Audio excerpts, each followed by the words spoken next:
This is Peter MacDonald, Sr., one of the 5 surviving Navajo Code talkers who served in World War II.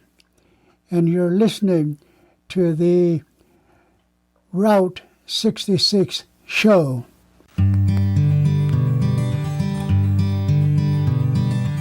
Route 66. Wait. Stop the tape. Before we go any further, I want to acknowledge at the very start of this show my newest Patreon supporters supporting this show, but also the Route 66 Scholarship Fund.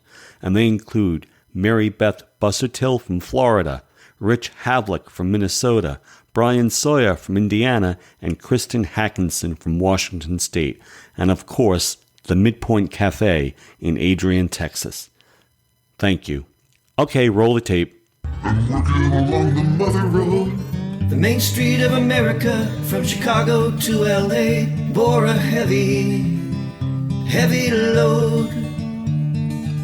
Route 66, Route 66. Sometimes historical paths aren't discovered until they're lost. Ride along with the Route 66 podcast.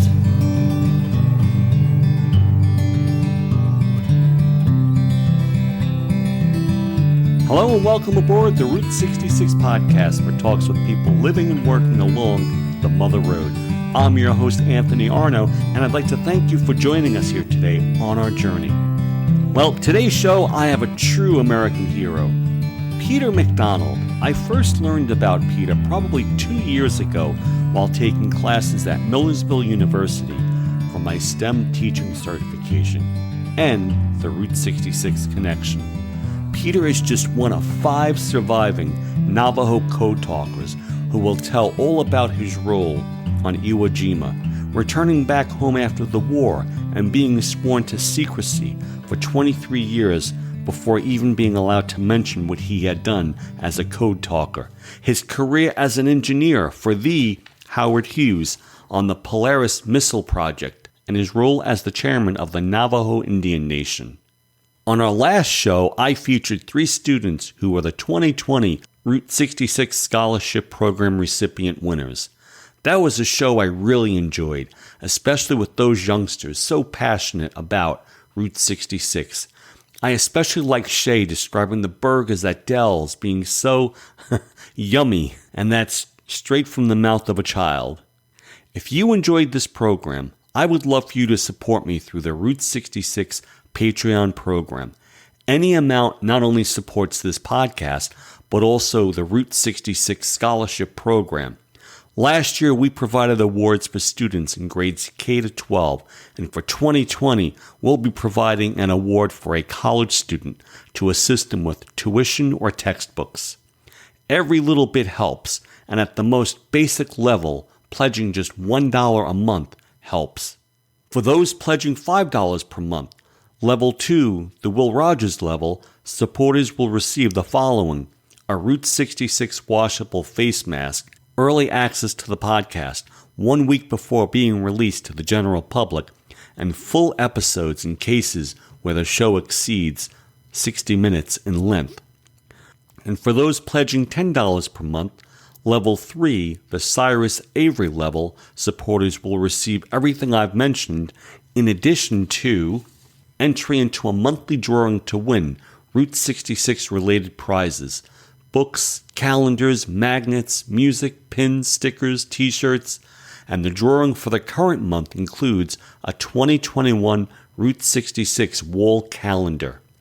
And also, donors at this level will also have the opportunity to vote in the Route 66 Scholarship Program for students in grades K through college. Let me tell you, as an educator, it just warms my heart to see these entries come in from around the country, featuring personal interpretations from these youngsters and their own personal perception of the world's most storied highway. I think you'll enjoy seeing all the different entries that are sent in, from the lower elementary students to this year, the college level students. Also, if you have a business along the highway, you know that between 80,000 and 100,000 people travel the road on any given year, especially the international travelers. I have a special Patreon rate of just $25 per episode where I will mention your business at the very start of the show. That is a bargain, especially when comparing a podcast related to Route 66 to running ads through the local media outlets, which are usually done in a 1 or 4 week cycle. And so I'd like to thank my very first Patreon supporters, including Mary Beth Busatill from Florida, Kristen Hackinson from Washington, Rich Havlick from Minnesota, and Brian Sawyer from Indiana. Of course, my good friend Brenda at the Midpoint Cafe. Route 66 face masks have been sent to them, and they're in the drawing for a Route 66 wall calendar for this month. If you have any questions about the Patreon program, please reach out to me at route66podcast.com. Listener feedback. In the last episode, I asked you to call in on SpeakPipe and leave a message about your favorite Route 66 place to eat. We all have one, and here's Ann from Illinois. Hi, my name is Ann Jones, and my sister and I traveled Route 66 for my 66th birthday. We had two kind of favorite places. One was a diner in Bristow, Oklahoma called the Boomerang Diner. Their specialty was deep fried Twinkies, but I think our favorite meal of all was at the Turquoise Room at La Posada in Winslow, Arizona. It was a wonderful trip. Thank you, Ann. You know, I wasn't even thinking of the Turquoise Room at La Posada in Winslow, Arizona, but that certainly is a beautiful, delightful stop along Route 66 for sure. Not every Route 66 eatery is like the Turquoise Room, but if you're traveling the road, I encourage you to make reservations for that experience, to experience the elegance of Route 66 in a restored train station that has been converted into a destination hotel. In fact, episode number 26 features my talk with Alan Atheld, who purchased that former Fred Harvey building, and that was his passion project, to convert it back into the grand destination it was originally built as in the 1920s by renowned architect Mary Coulter. I remember during one of my earlier trips along the western half of the route, sitting at a table and watching the trains roll by and seeing people come from the west coast. That's a fond Route 66 memory. Ann also mentioned eating deep-fried Twinkies from the Boomerang Diner in Oklahoma, and we'll be posting a picture of her with a plate of those Twinkies. And we're going to send you a Route 66 face mask for leaving us feedback on our website at route66podcast.com.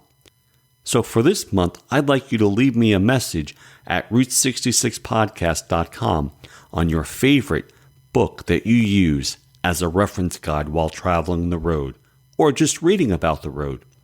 If I share your response with my listeners, I'll be sending you a Route 66 washable face mask. Good luck. And now, our trivia question.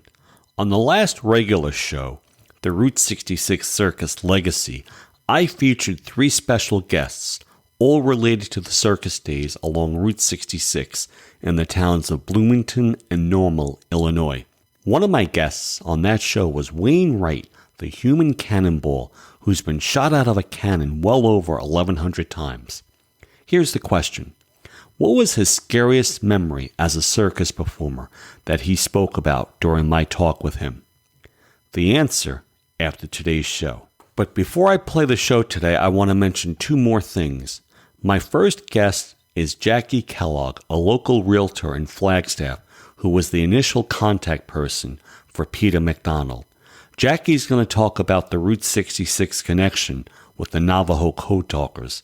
Thank you to Jacque for making that connection. And the second thing is that Peter MacDonald, at the age of 92, is hearing impaired. So his daughter assisted with repeating the questions after I asked him. Thank you to his daughter for taking the time to assist me with that.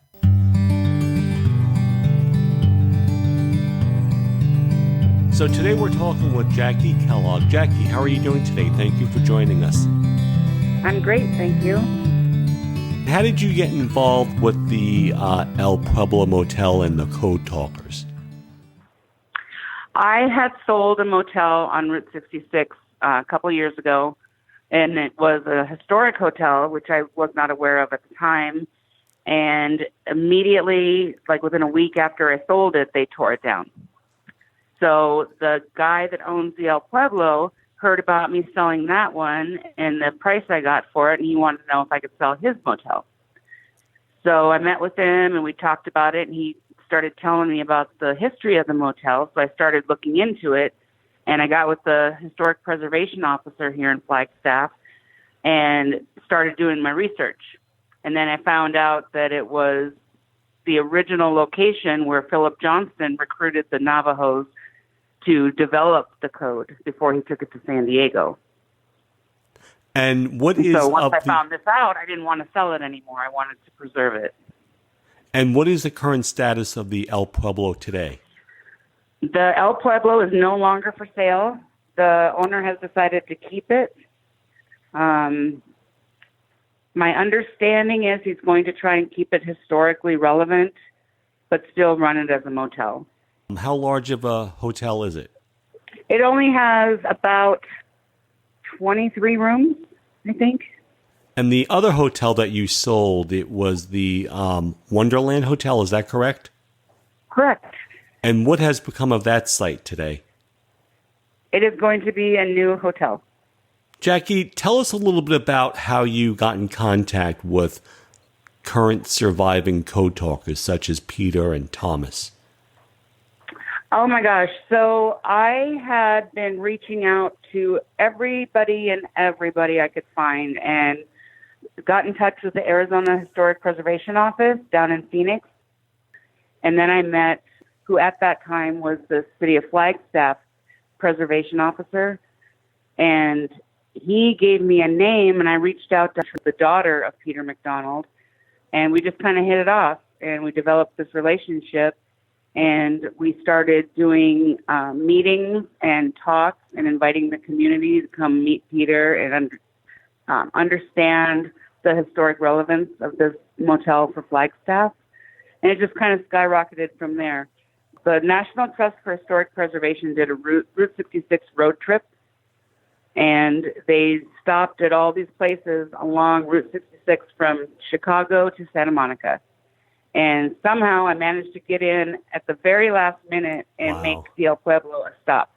And so they came out, I got them a hotel room, and they joined my event. We had a food truck, we had the code talker, we had a radio remote. We had about 160 people attend it. And then they featured it on the Route 66 road trip website, and it kind of took off from there. Wow, and that now, sounds great. Oh, it's been amazing. Meeting the code talkers is something I can't even begin to put into words. It is such an honor and a privilege to spend time with these gentlemen. Is there any type of a code talker museum planned or being planned for the Southwest anywhere? There is. Okay, so I believe it was an oil company. I think it was Chevron, but I'm not sure about that. But they donated 200 acres to the Navajo Nation to build a Code Talker Museum. And this last year, Congress approved a $1 million grant to go towards that museum. But of course, $1 million isn't going to go anywhere. It's going to be a multi-use type of facility with, of course, the Code Talker Museum being the focal point. But that is still, that's not even getting off the ground. And it's going to take so much work. And I just think there's not enough awareness of this cause and who these gentlemen are. I didn't even know what a code talker was, though. And what city is that proposed site located in? So it's around not in Flagstaff. Dallas, I think. It is not in Flagstaff. Oh, okay. It is on the reservation. Okay. And Jacque, why is this topic so important to you? Why should my listeners take the time to learn about code talkers, not just along Route 66? I just think that they did not get the notoriety that they should have received. The Navajo Code was classified until 1968, so they weren't even allowed to talk about it until 1968. And by then, obviously, World War II was yesterday's news, and nobody really nobody really knows about it. Like I said, I didn't even know about it until about a year ago. Wow. And now that I've been digging into it and looking up the history and reading the stories, these gentlemen saved our country in World War II. We need some kind of museum to teach future generations of what these gentlemen did for our country. Absolutely. Well, thank you for joining us today on the Route 66 podcast. Is there anything else you'd like to say before we say goodbye? Just Godspeed to our veterans and the important work that they've done, and our current veterans, yes, and everything that they've done for our country. Absolutely. Well, Peter, thank you so much for joining me today. It truly is an honor to have you here on the Route 66 podcast. And I don't think most of my listeners even knew of the connection between Route 66 and the Navajo Code Talkers, which we had just discussed with Jacque. Peter, what is your earliest memory of Route 66? My earliest memory of Route 66 is the song. Route 66 was a song that most people in our area sang, and all the traffic going through Gallup, New Mexico. And most important of all special stops along the route from Albuquerque to Flagstaff, Arizona. Special trading posts with snakes, petrified woods, and water bags were available at all of these trading posts or gift shops along Highway 66. And back in those days, of course, most cars were made in 1930s and 40s, and they need water every so many miles. So you won't be surprised to see some travelers with about 4 or 5 water bags in case their radiator water gets too hot. Now, you grew up in the Four Corners region of the Southwest. What was your childhood like? I was born near today's Four Corners at a place called Tisnaspas, or Cottonwood Trees in a Circle. My family were moving from our winter sheep camp in Utah to our summer sheep camp near Tisnaspas when my mother said she went into labor. They stopped, and Mom said I fell out on a goat skin on the ground, way out there in the boondocks. After 2 days, they move on to our summer sheep camp up in the mountains. My childhood was not much different from most who were born in 1920s. We were nomads, living with livestock, sheep, horses, goats, and cattle.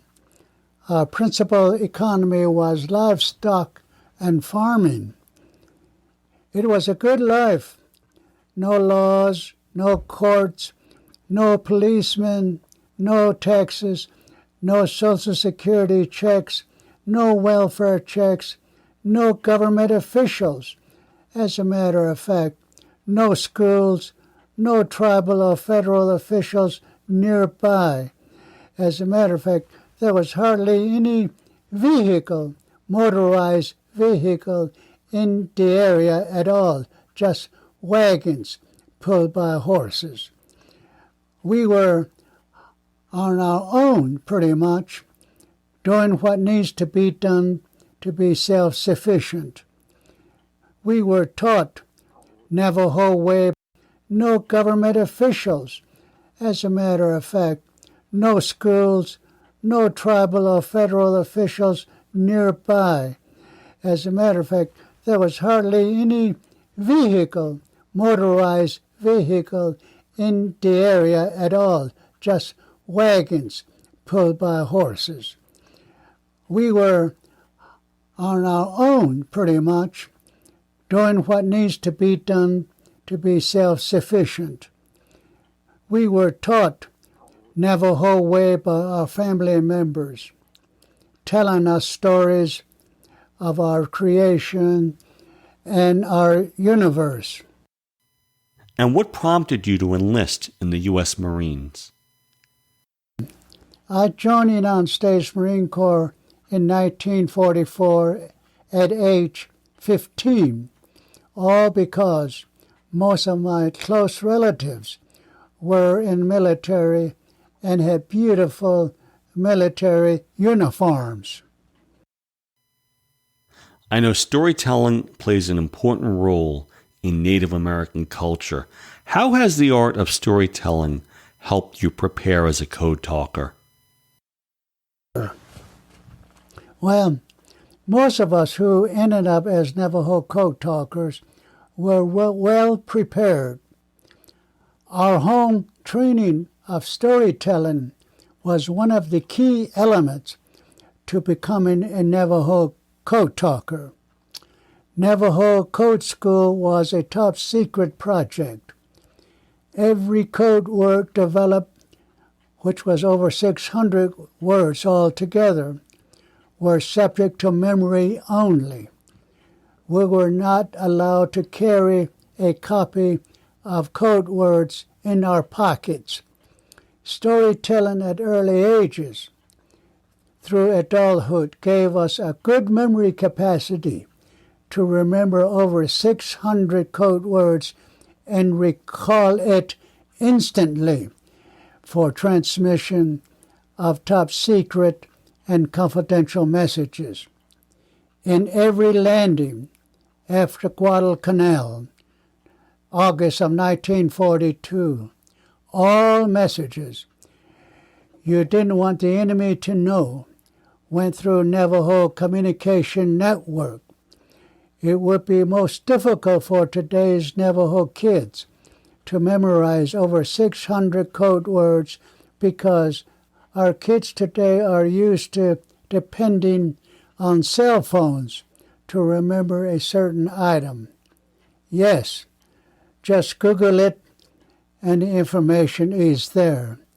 Of course, back in the 40s, we didn't have any of those modern facilities like we have today. So we had good memory because most of the stories that were told starting from the age 3 until you are an adult range from maybe 15 minutes story, 1 hour story, half a night story, 2 night story, sometimes even stories that goes into months for you to memorize in the right order, use the same words and languages used. When you go through all of that in the right way, using the right words in the right order, you essentially have graduated from knowing that particular story. So that was our training. Memory was very, very good.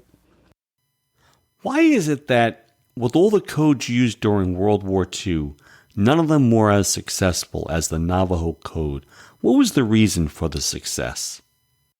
Yes, there were other codes used in World War II, but Navajo Code was the only one that was most successful because it was developed with top secrecy and code words were used such that not even a Navajo listening to us could understand what in the world we are talking about.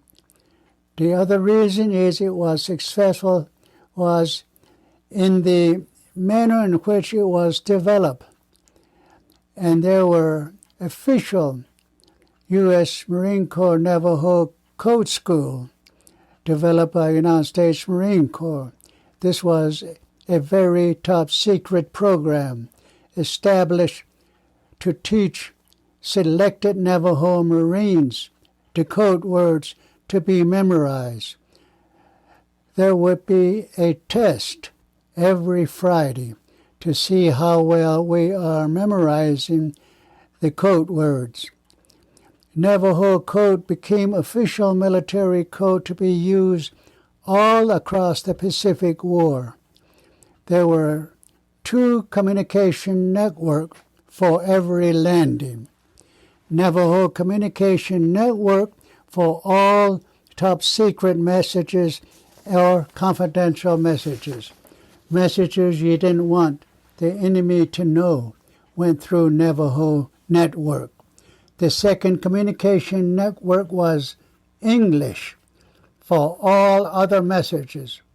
Messages you didn't care if the enemy breaks the code or understand what you're saying went through the English communication network. These 2 communication networks were used in every landing in the Pacific, in every location. The front line, beach command posts, command ship, all other ships that are used in the landing, like battleships, cruisers, destroyers, submarine, aircraft carrier, even Marine Air Wing, all had Navajo Communication Network along with English network communicators in all of those ships to provide these 2 communication networks that I just described. I don't think most of my listeners even know about the Navajo language. What is so unusual about it compared to other languages? Would a person who knows Navajo be able to decipher the codes being used? Navajo language, unless you are Navajo, in many cases are hard to pronounce. Plus, there were only 2 or 3 outside of Navajo who knew the language, making the code, Navajo Code, very secure and unbreakable. Also, the manner in which the code was structured, not very many people, even if they understood Navajo, can really understand what we were saying. Like the code word for hill, Hill. Navajo word for hill is dahiskit, but we didn't use dahiskit in our code. We used hidatsa for the English word hill, Hill. Hidatsa in Navajo means a sick horse. So if we say sick horse in Navajo, we actually saying hill, Hill. So the way these code words were structured was such that it would be even difficult for someone who understood Navajo to decipher what the Navajo code words represented. So you served our country well during World War II.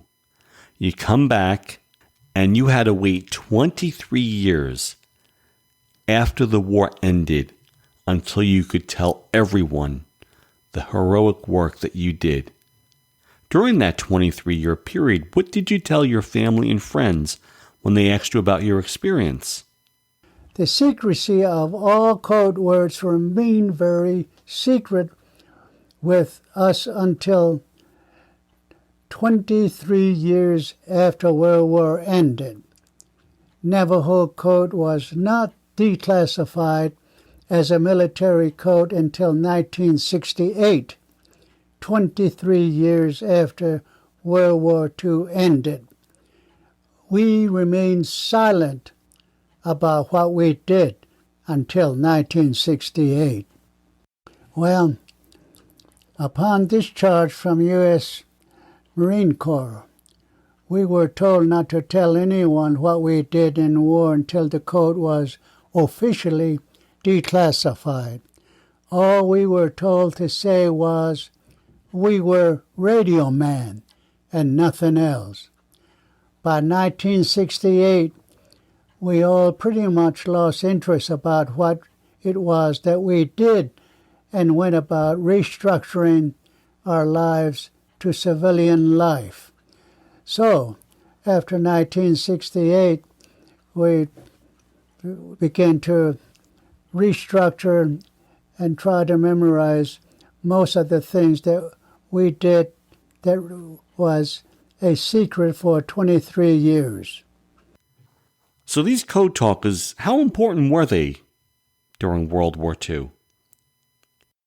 Well, Navajo Code was important in all major landing, not just on Iwo Jima. 3 Marine divisions landed on the island of Iwo Jima, 3rd, 4th, and 5th divisions. Each Marine division had at least 80 Navajo Code talkers to provide that very important top secret and confidential messages throughout the entire 30 days of intense battle on Iwo. 80 times 3, or 240 Navajo Code talkers participated in Iwo Jima landing. Major Connor, 5th Marine Division Communication Officer, reported that during the first 48 hours of Iwo Jima landing, over 800 messages were sent in Navajo Code. That's just one division. There were 2 other divisions who had similar Navajo Code traffic. So multiply 800 times 3 equals over 2,000 messages sent on Iwo Jima during the first 48 hours of the landing. Meaning, Navajo Code going through the air every minute non-stop for the first 48 hours of Iwo Jima landing. Navajo Code played a very important role because of the manner in which the island was fortified all underground. A code the enemy couldn't break was very important to successfully execute attacks without the enemy knowing what's happening. Major Connor said in his report to his superior, quote, "Without Navajo, Marines would never have taken the island of Iwo Jima," end of quote. So recently we're at the White House with the President of the United States. What was that like? To be honored and recognized for the use of our special skills and our language in the Pacific War by the President of the United States and Congress is very commendable and deserve a tribute to all men who never made it home. Those are the real heroes, the comrades we left behind on some of those islands. Hundreds of thousands gave up their lives to save our freedom and liberty. Someone said, quote, "Our flag does not fly because the wind blows it. It flies with the last breath of every soldier who died defending it." How true that is. Over a dozen Navajo Code talkers were killed in action and never made it home. Close to 24 were wounded. Yes, it's very special to be honored by the President of the United States and Congress of the United States for all over 400 of Navajo Code talkers who put their lives on the line to save and preserve the freedom and liberty that we all cherish and enjoy here in the United States. They deserve the credit and the honor. So for my listeners, I first learned about you. I had to do a research paper on the Navajo Code talkers, and I first learned about you personally after taking a graduate class from my STEM teaching certification. But you actually are a very popular engineer, too. Tell us about your career after the war. After returning home from war, most of us use our GI Bill to get our education. I went to University of Oklahoma and received my BSEE degree and went to work for Howard Hughes. Eventually, I was appointed by Mr. Howard Hughes to be a project engineer for Polaris Missile Guidance System. That was a very special program. I was honored to be appointed by the old man, Howard Hughes, to be one of the project engineers to develop and design the guidance system for the missile itself. I and my group had charge of the gimbal system that was inside the missile itself. Well, you're a Navajo Code talker, you're a very successful engineer, but also you were the 4-time chairman of the Navajo Indian Nation. What type of duties did you oversee as the leader of the largest Native American tribe in the United States? After returning to the Navajo Nation to help my people, I was elected chairman of the Navajo Nation and re-elected 4 times and moved the Navajo Nation toward self-sufficiency and self-determination. The job of being chairman of the Navajo Nation was tremendous. It was more than like being a governor of the state. To take care of all the natural resources, water, and land that we have.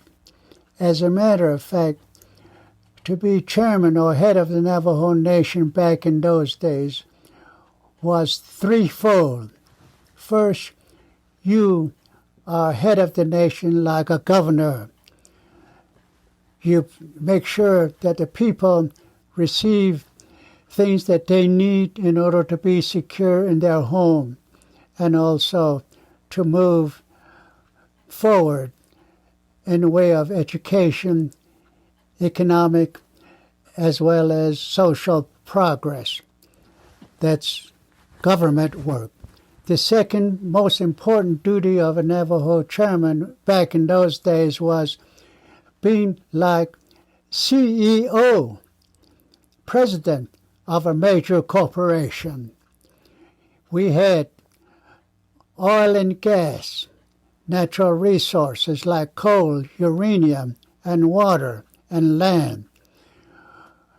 We need to negotiate as a president or CEO of a major company for all of these minerals to make sure that we get the correct amount of return for all these resources. Unlike what the federal government did on our behalf when they were in charge of making leases with energy companies. We had to take that responsibility away from them so we can negotiate from the position of being a corporation president and CEO. So that's the difference. Of course, the third thing of being president is like we are a sovereign nation, a foreign nation. We have people from the outside who likes to take things away from us, take our natural resources, our water and our land away from us. So we have a State Department, you might say, who is active all the time to make sure that people outside, I'm talking about states and federal government, not taking away things that we actually own and also possess as our resources. So, being the head of a nation, Indian nation, involves 3 major positions: being a government person, a major big company, corporation president, and deal with from that position like taxation and negotiating prices of all our resources. And thirdly, to have a good foreign relations so that things that we own by treaty is not taken away from us by states or the federal government itself. Now, I know there's been talk of establishing a Navajo Code Talkers Museum. Other than what's available in Tuba City, Arizona, what are some of the plans for the museum? Well, out of 400 plus Navajo Code Talkers who serve, there's only 5 of us still alive today. We are diligently working to preserve this unique World War II legacy, Navajo Code Talker legacy, by building Navajo Code Talker Museum within 3 miles of Window Rock, Arizona. This legacy is not only Navajo legacy or Marine Corps legacy, but we believe very strongly that it's America's legacy as well. What we did with our special skills and language truly represents who we are as Americans, a diverse community. Our children, America's children, and future generation need to go through that museum to learn how to preserve our freedom and liberty.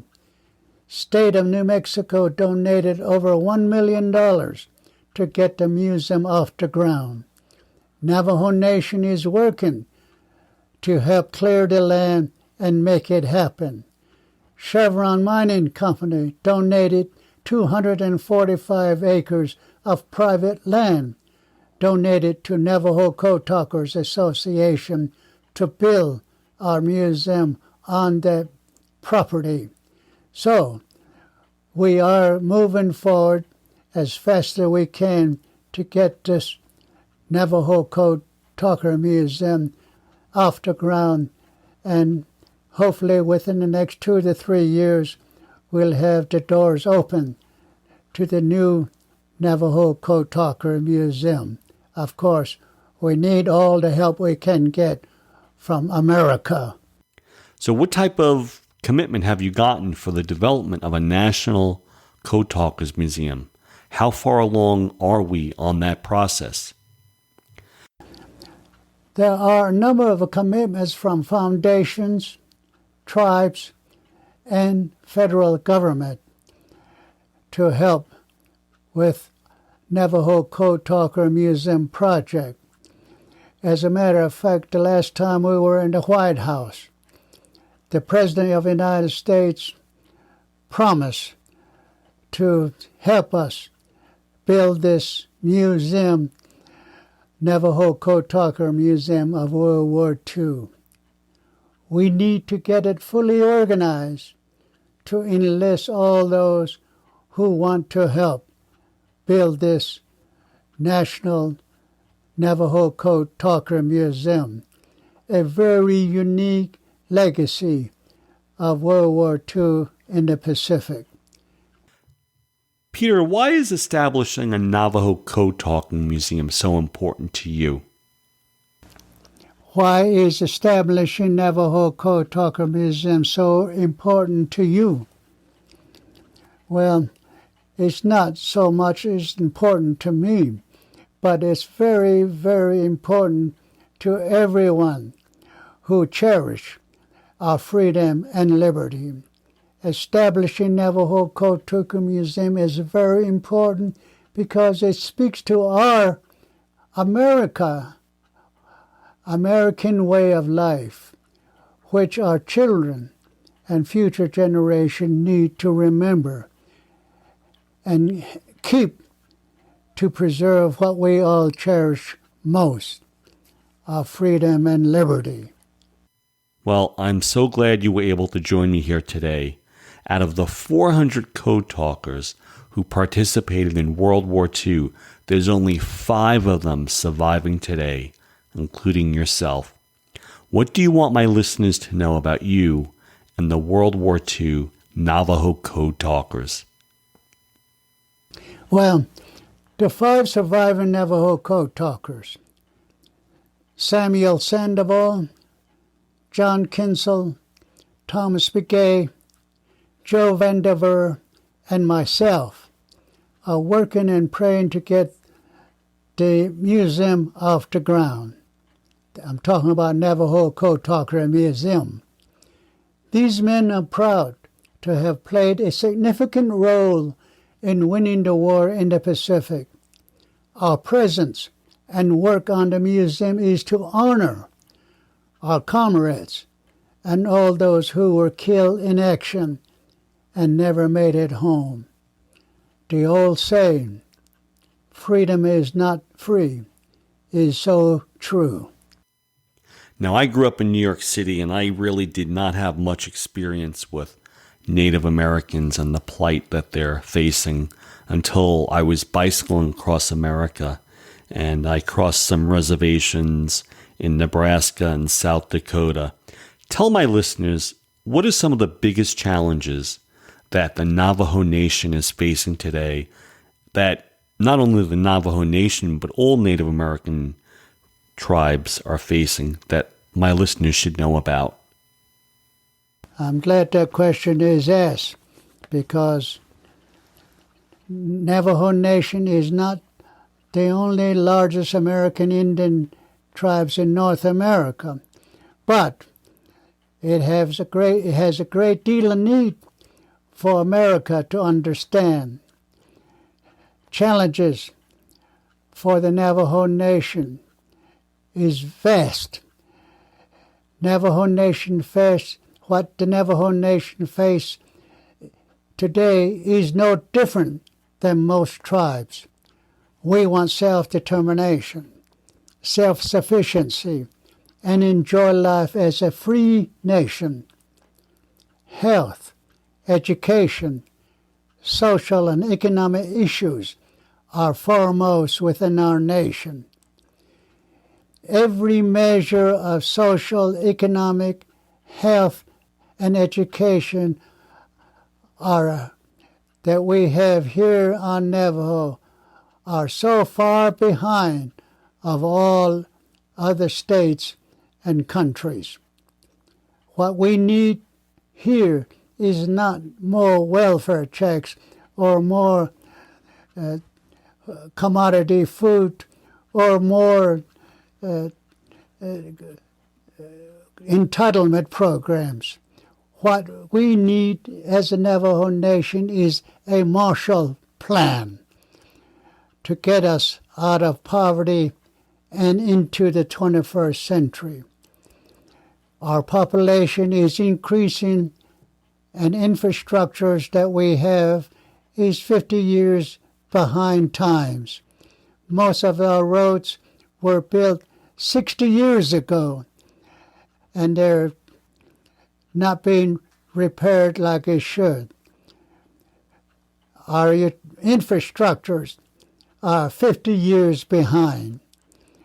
So, what we need is a major Marshall Plan to get us back on the trail into the 21st century. Treaty obligations is several decades behind. We need more than just increase in public entitlements, like I said. We need a major catch-up plan to satisfy the treaty we signed with the United States of America. We love America. We cherish what it stands for. That's why most Native Americans, Navajos, and other tribes are willing to put their lives on the line to preserve what we have here in America. Thank you very much. That's Peter MacDonald, just one of 5 surviving Navajo Code talkers. Truly an American hero. Thank you, Peter, and everyone else who helped put that show together. And if you're traveling the road and you'd like to learn more about the Navajo Code talkers, I suggest you head up to Tuba City, Arizona. Tuba City is about 90 miles north of 66 from Flagstaff, or an hour east of the Grand Canyon's Desert View Watchtower, which was designed by Mary Coulter of La Posada fame in Winslow. I know there's a Code Talkers Museum up there in Tuba, as well as a few other interesting sites. And if you have the time, from Tuba City, Monument Valley is just 45 minutes further up the road. Incredible sandstone masterpieces that jut up 800 feet above the plains. If you've seen any John Wayne or John Ford Western movies, that's Monument Valley. Classics such as Stagecoach, The Searchers, How the West Was Won, Easy Rider, Forrest Gump, and even Back to the Future. And now today's trivia question. On the last regular show, I featured an Illinois town that gave birth to aerial circus performers here in America. One of my guests on that show was Wayne Wright, the human cannonball, who's been shot out of a cannon 1,100 times. Here's the question. What was Wayne's scariest moment he had ever had as a human cannonball? The day he had to climb out of the barrel of the cannon in front of a packed circus crowd because the cannon malfunctioned. Next time on the show, I have Roman Rich, probably one of the most popular advocates for the road, especially among the younger generation. Rich Dinkler has been passionate about the road for the past 10 years, and he's currently president of the Missouri Route 66 Association. He has a popular YouTube channel, which we talk about, including one video that's nearing 1 million downloads.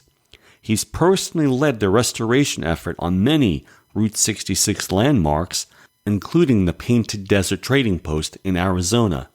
He's also the guy behind the Route 66 shields you see painted on the road between Chicago and Santa Monica.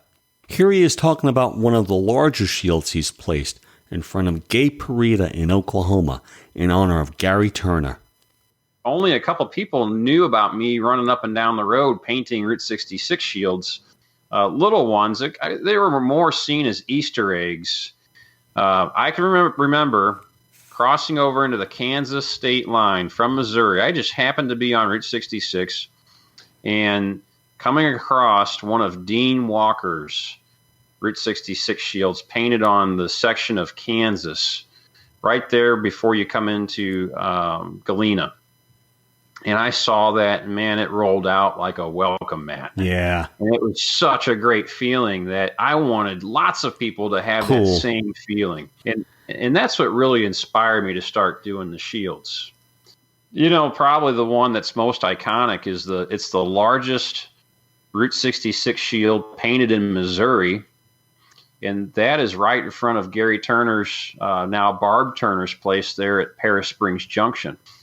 Okay, so Gary Turner, for those of, most of the listeners should know who Gary Turner is. He was the ambassador of Route 66 that created Paris Springs Junction, the iconic Sinclair station. He just wanted to be over the top with everything. He wanted to be the biggest and the best and the most popular, which he did a really darn good job of doing that. And so he found out that I was painting the shields. And he goes, "Oh, can you paint me a shield, Rich?" I said, "Sure." Now, at the time, I was using little 24-inch shields, which, in person seems adequate enough. But when you're driving by, you hardly even see it. You blink and you miss it. But so I went out there and I painted a 24-inch shield for him. He was so happy. He was so happy that for weeks on end, and Gary and I weren't quite friends at this point. We were just acquaintances, but we became really tight friends after this. And he would call me every day and say, "Gosh, Rich, I had these people pose with the shield, and they had their cars parked there." He goes, "But I need a bigger one." I said, "Okay, Gary." So because of Gary, I developed a bigger one that was about 42 or 43 inches. So it was about twice the size. And he, again, fell in love with that shield. But the reason why the giant shield that people would see there today, the one that takes up the entire road, both lanes, the reason that one came to be is because Gary, he's just like, "Rich, I want one that takes up the entire road." And I'm like, Oh, man, Gary, come on. I don't know how to do that. Well, Gary passed in January of 15, and it really weighed on me. I said, man, he really wanted that.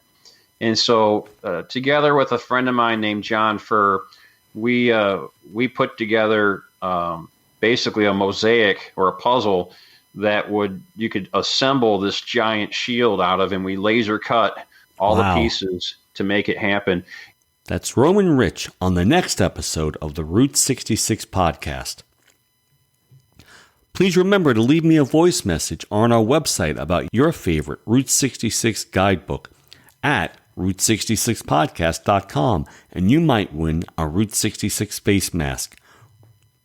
Thank you again to my very first Patreon supporters, including Mary Beth from Florida, Kristen from Washington, Rich from Minnesota, and Brian from Indiana, and of course, my good friend Brenda at the Midpoint Cafe.